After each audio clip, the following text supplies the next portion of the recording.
To return to the people smuggling issue for a moment, the United Nations High Commission for Refugees has provided 7:30 with further detail about the allegations of payments for boat turnbacks based on an interview with a group of asylum seekers.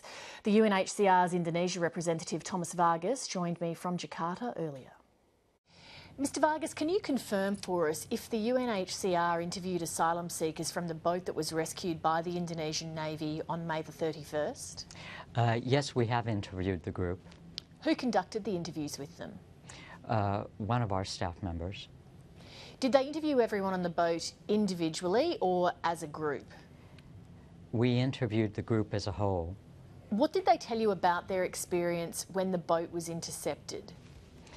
Well, they indicated that they had been with the Australian authorities for several days, that the Australian authorities took the boat crew for several hours and spoke with them.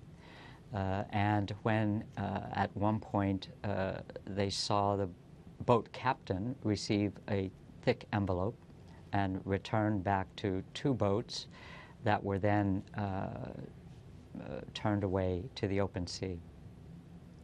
And several days later, they arrived in Indonesia. Did they actually witness that occurring, or were they relying on hearsay? We were told that it was witnessed by them directly. Were the asylum seekers able to provide any information about who the Australian personnel were who intercepted them, for example, Navy or Customs? They identified boats as being customs boats and Navy boats. What is the UNHCR's position on people smugglers being paid to turn around boats? Well, we certainly do not condone or urge governments to take this type of approach. We would like to see governments to allow boats in this type of situation to disembark and to bring them to safety. And we certainly would advocate for states to do that. And the last thing we would urge is for states to turn boats away into the open sea. We've seen over the last several weeks what can happen at the hands of these smugglers who have subjected boat passengers to violence, to sexual exploitation, even to starvation. And the last thing we would like to see is for boats to be turned away to potentially be subjected to that kind of treatment in the open seas. If such payments were made, in your view, what would be the effect on the people smuggling trade?